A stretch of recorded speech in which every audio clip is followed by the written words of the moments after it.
Let's talk about Can. 0.3 na kaagad. Teka Yes. lang. Sige, sige. Pero acknowledge muna natin again. All right. Hi. Si Jason, sabi niya, I love what you shared through the same road. I've been through the same road as well, sabi ni Jason. And sabi ni Kelly, hi, Dr. Kyla. Can you share your journey, how you changed your mindset into one of gratefulness and abundance? Oh, Sagutin mo muna bago tayo pumunta all sa point right. 3. Okay. Ayan.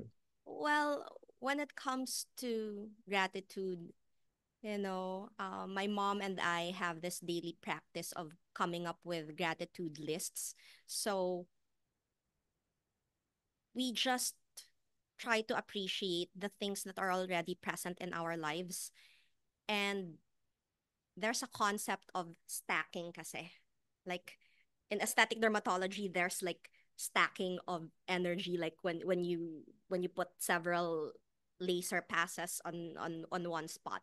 When it comes to gratitude, the principle is the same. Like you just collect every positive emotion that you can feel, and then you stack them up, and then eventually there's just that emotionally elevated state. And the longer we can stay in that state, the more grateful we feel, the more loved we feel.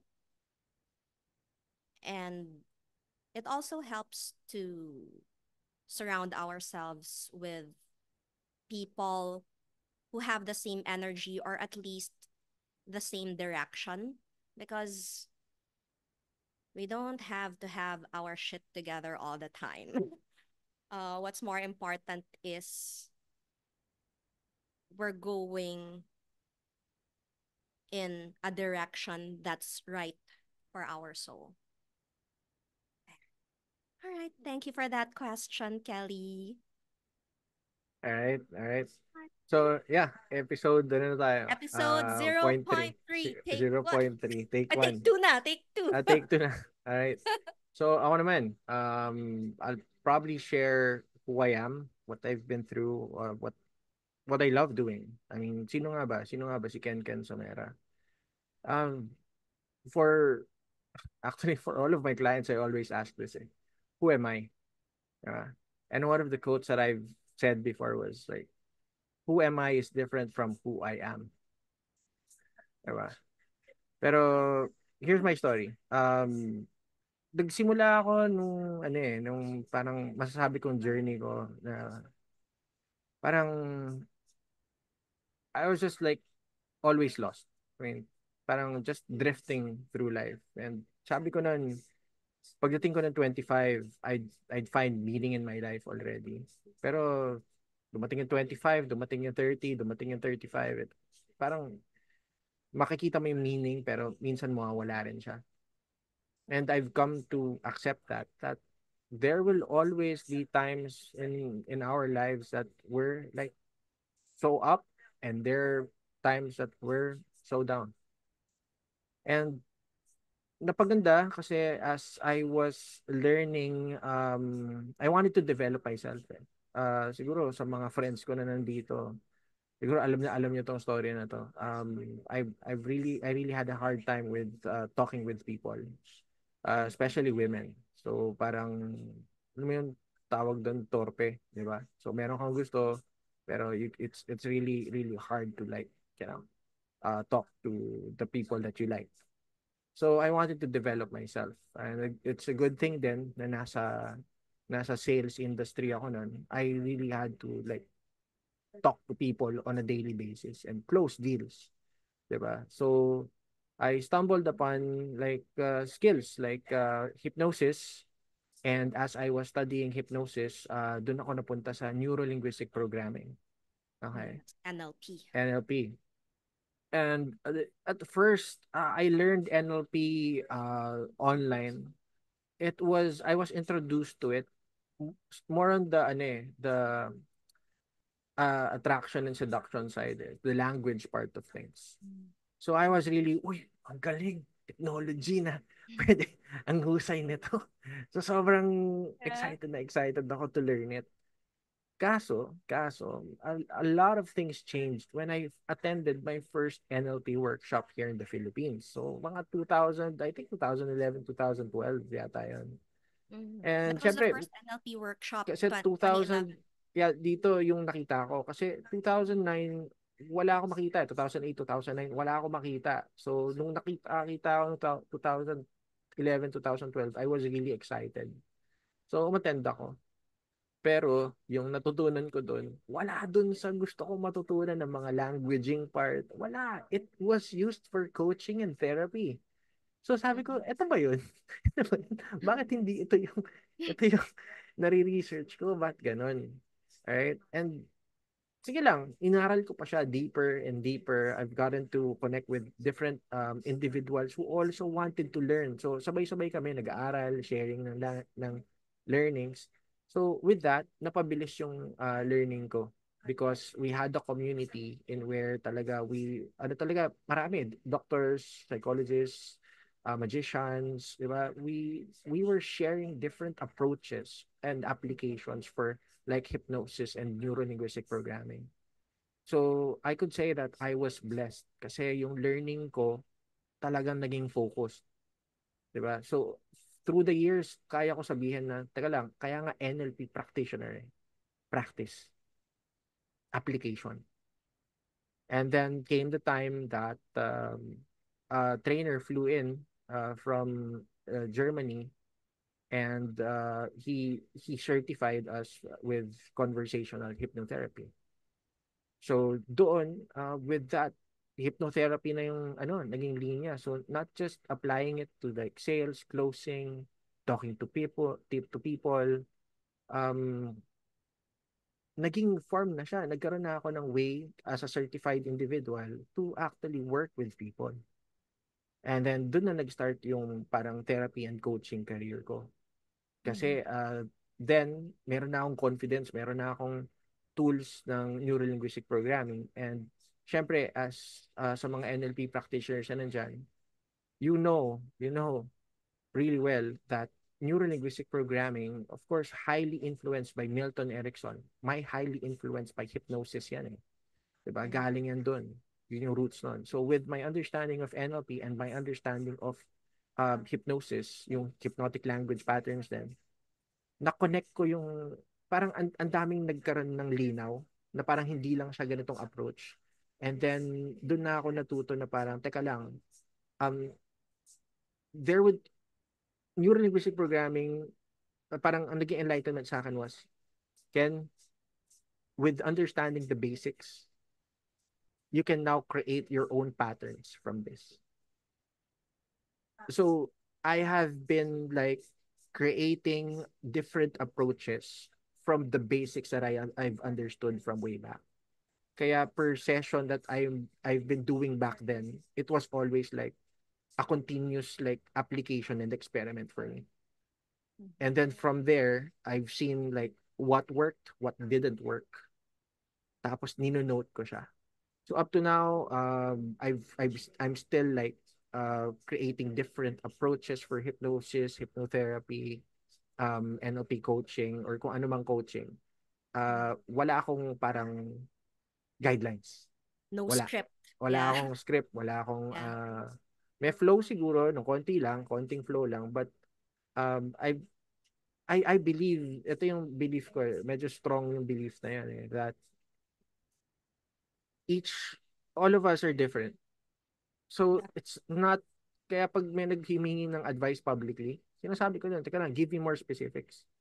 Hindi porke yan yung problema mo, bibigyan ka ng sagot, yun na yung mag-a-apply sa lahat ng tao. Yeah. No Because such iba-iba thing as a tayo one side. Sorry. iba-iba tayo ng circumstances and ng patterns eh. Iba-iba, it's always different inside eh.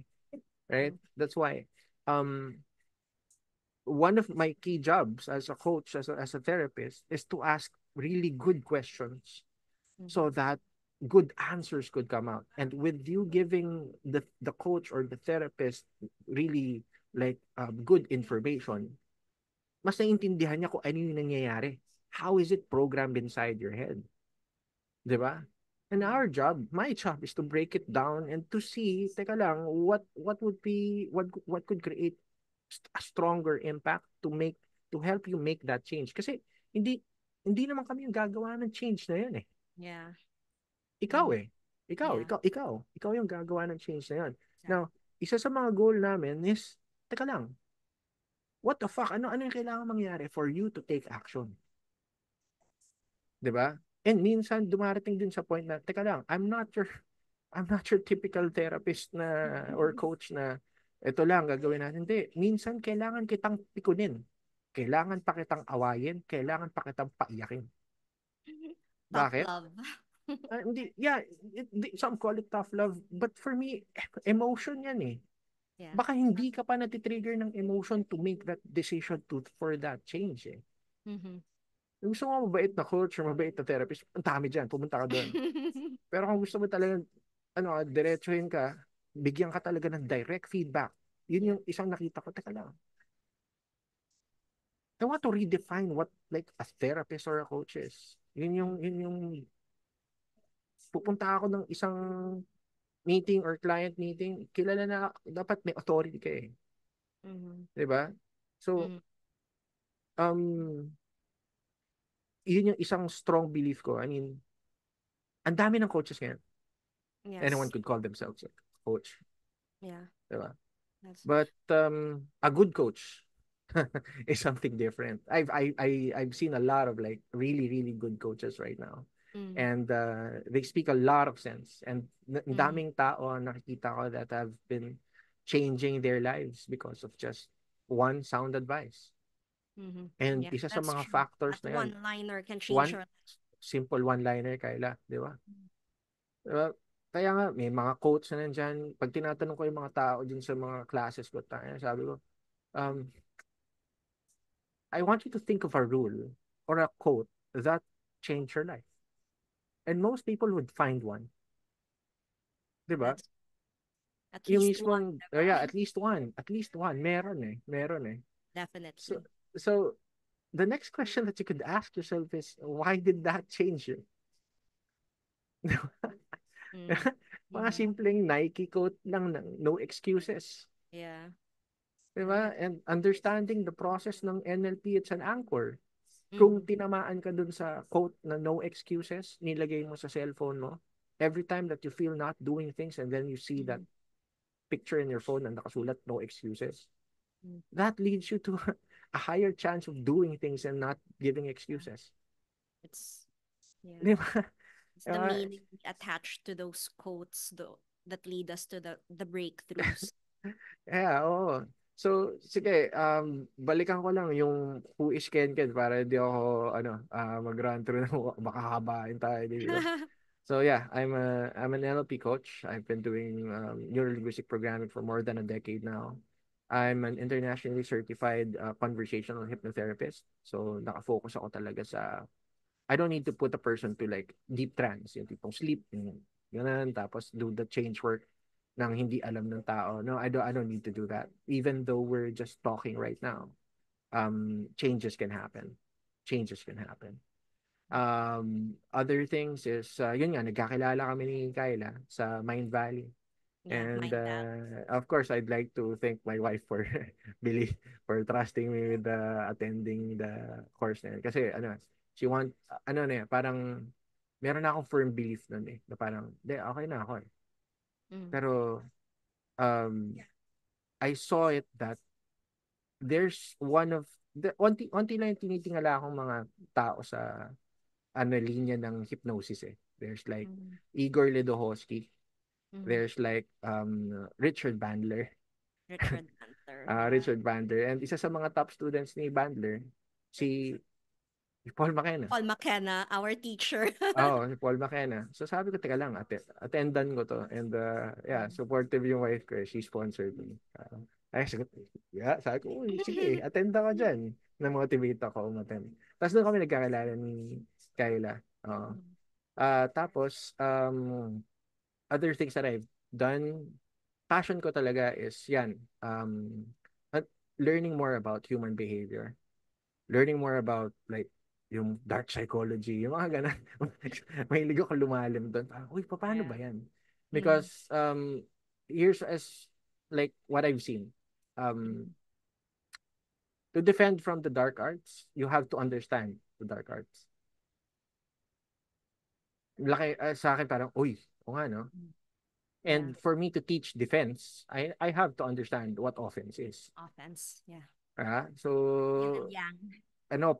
passion ko yan. Talaga Yeah. lumalalim ako dyan. So, from yung Yeah. mga laws of power, mga dark psychology, manipulation, Mm. these are some stuff that I've really been passionate with. And And, yeah, those are topics that we're gonna talk about, right? So like our pwede. audience has like a lot to look forward to. Pwede. Oh, kasi, I Yeah. mean, sabi ko, teka lang, ba't hindi ito dinidiscuss? Bakit Mm-hmm. palagi na lang ang pinag-uusapan ng mga tao dito, yung mga therapy terms like, yeah, ngayon meron na kasi kayo yung mga therapy talk, 'di ba? Pag may away, uy, kinagaslight mo ako. Ah, Parang, yeah. ang dami ng terms na Gaslighting gano'n eh. or gas-gas na. Ang dami na eh. Pero, yeah, Yeah. I that mean happens. it's a reality. I mean it does happen. However, like sometimes it's overused and yun nga. Like even mental health issues. Sometimes it's being used as a crutch, to not take action. Yeah, siguro, yeah, we could discuss that. Yeah. In Meron eventual akong topics. explanation. Oh, malalim kasi yan. Yeah, Pwede yeah, we ko, can isulat discuss na lang those natin. in the Sulat in natin the yan. Oh. episodes. Yeah. Malalim yan. So, other things that I could really help or share with all of you is my coaching career. So, Mm, I've worked with different cases na rin talaga. So, from sobrang dali to sobrang parang ayoko na i-handle. yeah. May mga ganun. And I've always been curious. So, if we're gonna talk about go deep with spiritual stuff, I could also share parang a different side of things lang kasi I think Mm, that's covered by Kyla already. mm, Um, Identity. I do believe that we could shift or like create different identities. May core identity tayo, but mhm. you know what? Valuable. If you are given an opportunity to have a different environment and you know a way to create a better identity, kumari, hindi, meron ka talagang parts na pwede mo kasing improve. Hindi ko sinasabing pangit yung identity mo kaya mo kailangan palitan. No, I'm not saying that. What I'm saying is, there are like parts of yourself that you want to improve, and when you get to improve that, that's already a different identity, right? Yes. Simpleng you wear your confidence differently. You add Mm-hmm. more confidence to the way you speak, Yeah. the way you bring yourself, the way you channel your energy and create impact sa mga tao na nakakausap mo. That's a different identity, 'di ba? And if you look Yes. at yourself now and you look at yourself like 5 years, 10 years ago, you'd see it's so different. Definitely. But, tinakatawa. Meron Mm-hmm. retained identities. Mm-hmm. 'Di ba? Retained identities, 'di ba? Parang high school friends mo. Pag magkakasama kayo, parang Yeah, ganun pa rin. yeah. So, yan. Gusto din natin You pag-usapan have yan. multiple personas depending on Mm, who you're with. Yeah. personas and So that's adapting. like archetypes or like the Mm, tarot suits. Wow, we have a lot to talk about. So dami. our audience can look forward to that. Grabe. We can talk on and on for hours. Madami Definitely. yan. Yeah. So, ito yung mga passion ko. And Mm. siguro last but not least, um, when I asked people around me, parang, ano ba yun? Paano ba ako nakikilala? If you get to hear the name Ken Ken Somera, ano yung first thing na tumatatak? For recent, I created the podcast din kasi, ang pangalan niya Self-Talk. So, ang Mm. gusto ko i-share dito is how to manage the things that you repeat to yourself. Ang Yeah. laking bagay nun. Mm-hmm. And if That inner voice or inner sometimes voice, voices. voices, yan, Yeah, sometimes uh, there's like a debate going on in your head, right? pwede. Pero siguro ang learning na pwede ko i-share with this short introduction lang is kahit marinig mo yung voice pero you don't believe the voice, doesn't matter. Mm. It's what you believe. Diba? It's ano yung binibigyan mo ng attention. Yun Mm-hmm. yung nagmamatter. Mm. So, last, siguro yung message ko for people, I want you to be more aware. Um, be more aware of like your senses, your acuity. Bakit? I want you to spot patterns. Kasi tulad nito, um, sabi ni Kyla, ito yung dinaanan niya. And as mas maraming pattern siya nakita na hindi na working sa kanya, brinake niya na yung pattern. So that, nandun siya sa she's working with more useful patterns and she's creating better patterns for herself. That's it. So, yun yung gusto kong i-share sa inyo dyan.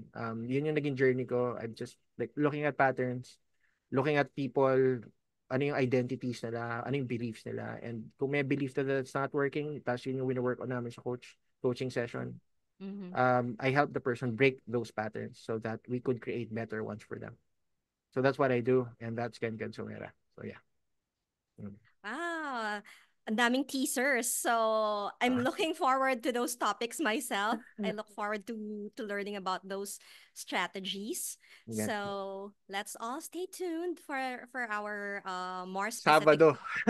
Yes, Saturday. We're gonna announce the topic for Saturday, August 17th, 8 p.m. within the week.